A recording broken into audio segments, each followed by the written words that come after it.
ears, because that's what hippos do. And it's actually a good thing. It means that he's going, what the heck has gone wrong with me life? I'm prepared to, up across his neck, shake it. Yeah. So for a moment, yeah, good. For a moment, he did succeed in making that right rein flop in the breeze because you held your hand in a certain place and it wasn't a place that was connected to his head.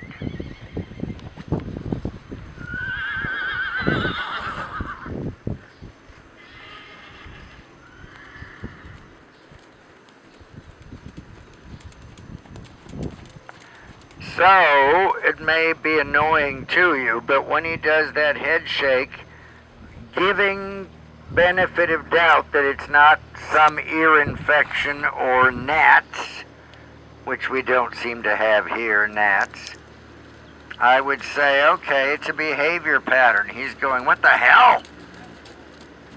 Shake it with contact, not just flap flap. This he's welcome to. This he's welcome to. I know it's ugly and annoying, but if you say, all right, be like that, you're welcome to it, but it won't do you a particle of good. I'll still be alive and well and functional when you get through being silly. And it's much more natural for us to go, stop that at once, you miserable swine. Good. All right, that's an experiment, and if you're pretty stable in your upper body, he won't benefit much from it. And that's as close as we get to saying no. We say, all right, try it, but I'm going to do my best to make it unprofitable. Ah. So he has more than one issue. Certainly one is distractibility to the barn and the other horses and whatnot. And the other one is him going, what the heck are you doing at me? All right, the trot just got swingier. Could you tell? Yeah. You're pulling down. Oh dear, oh dear, oh dear. Direction of pressure is a big deal.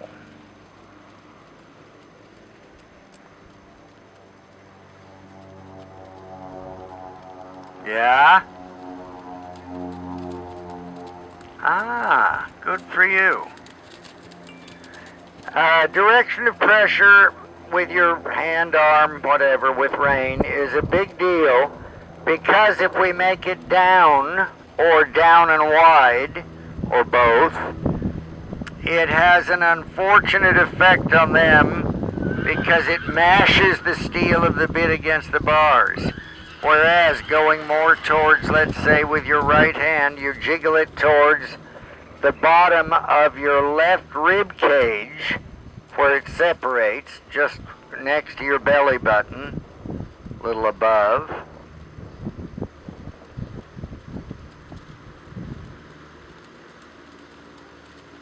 And you don't need to wait for cause or reason to make that right rein jiggle a bit and say, just checking, sweetheart, just wondering if you're there, just wondering if I'm allowed to speak a little.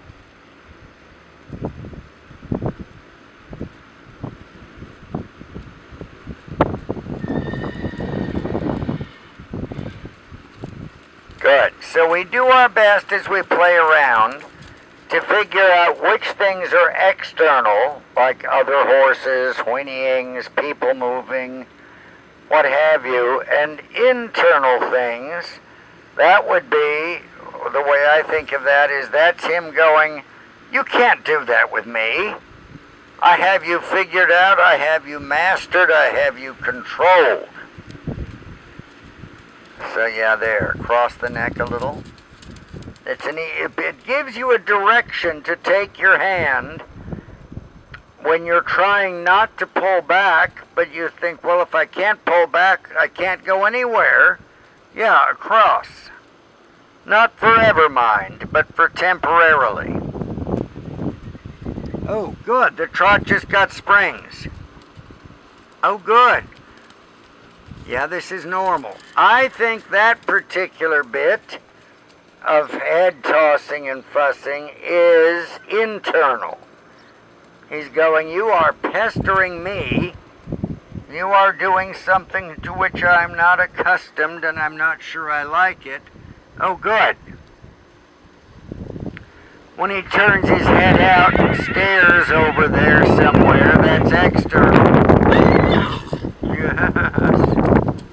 Yeah, across the neck so that you don't so easily lose the contact when you shake the rein.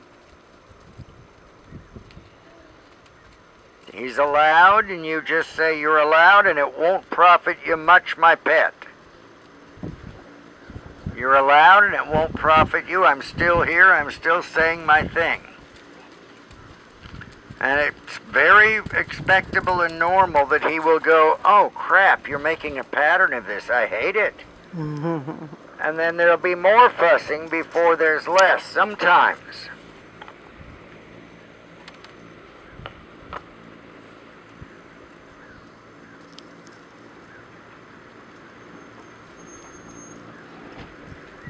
Good. Now, normally I wouldn't go this long, this consistently. With most horses, I would want to say, okay, we'll get something good and we'll stop right soon. But in his case, this is a war of attrition. I think that he goes, I'm going to throw my head up, and you say, so, do it. I'll still be doing my little thing, and you're welcome to discover that it doesn't make me go away, and it doesn't make me do battle, and you can't turn this into a drama queen act. Yeah.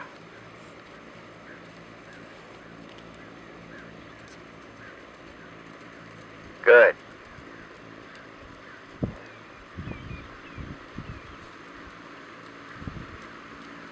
Yep.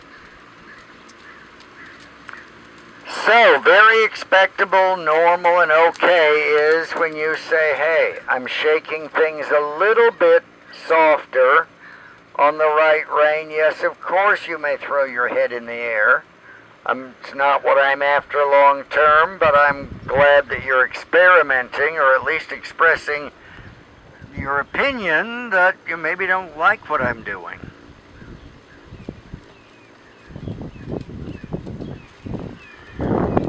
Good. Try to keep more steady contact in the right rein. When I say steady, I don't mean still. I mean that as your hand goes, it doesn't go loose, tight, loose, tight, loose, tight. It stays connected. And then, at some point, I don't know if now is the some point, you can begin, when you can get that connection better in your own self. Right now, when he throws his head up, your hand stays put, and you don't take up the slack. So try, even while you're doing that little jiggly thing, to keep the contact stretched. Yeah. And if he objects to it, you say, aha, object to your heart's content, kiddo. But if he succeeds in making that rein flop loose, of course, the plan fails. Thank you, sir. Oh, you're welcome. Thank you. And we'll see you in probably in September. Because we think it's going to be too hot in August. You think? Yes, we think. Some of us don't like to You live in Davis. I know, but I don't really Oh, better.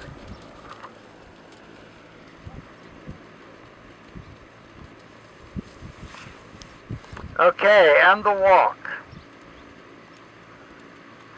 So, I don't know, for you it might feel like no progress, just a lot of fussing and nagging. But to my eye, there is some progress, partly because at first he ignored you. He just looked over there and looked out there. Now he's more inclined to fuss about you, saying, I don't get put off when you throw your face about. I stay doing what I'm doing. All right, now, after a few steps of free walk, I want you to try something else. This is a trick certainly for the horse, but actually it's a trick for the rider. I'd like you to, after the free walk, yeah, good. I'd like you to take your right rein in your left hand and your left rein in your right hand. So they cross just in front of your hands. So you've got, yeah. I can't see, but yeah. Okay. Because that's very much likely to be a mental screw up at first, but it breaks the habit of just flopping loose with the rein that he ignores or tries to sneak away from.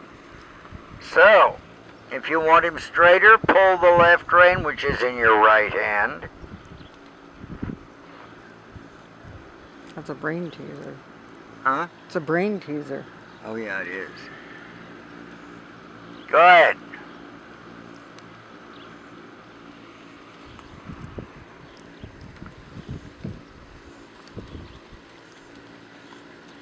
Baron from Blixen used to make us do this, but he never said why.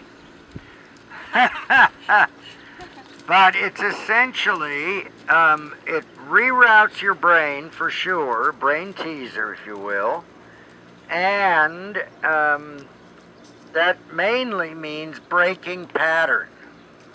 So when he spits out the right rein to flop his face around or stare off into the distance, and you lose the contact on the right rein, sometimes something like this will help.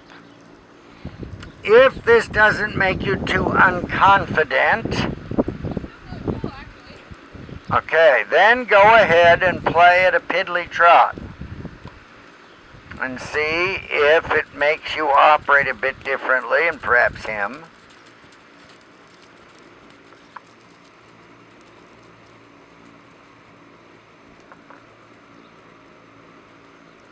And so you can now just pull your elbows apart to increase the contact on whichever rein. Good.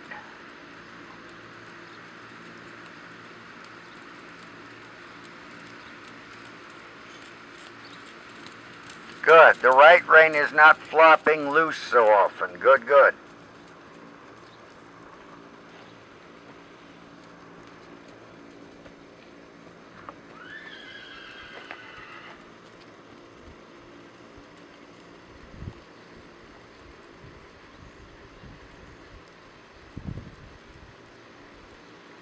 Good. So you just pull whichever rein he loosens, and it'll be the opposite side of what you think.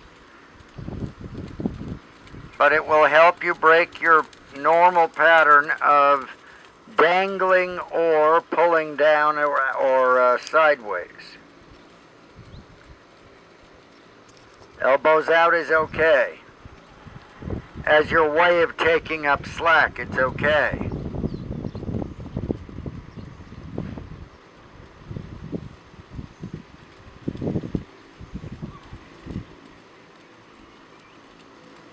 Well done.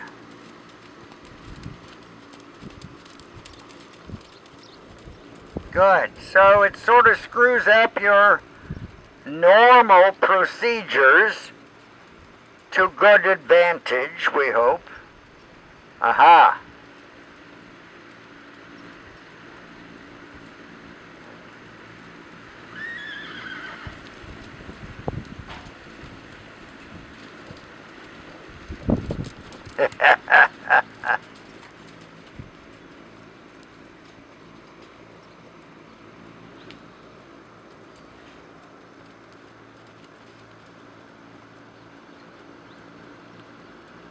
You're allowed to put your elbows like this, wide, because That is partly a spring system, the elbow joints. So instead of jamming the hands into the lap, or freezing them in place, or pulling them back, it allows for some springy connection. Well done.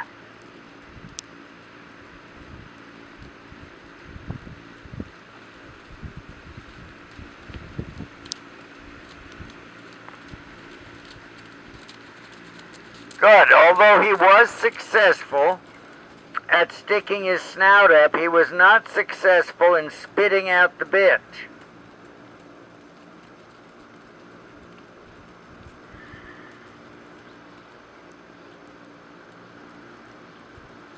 Yes, experiments, experiments. Jolly good.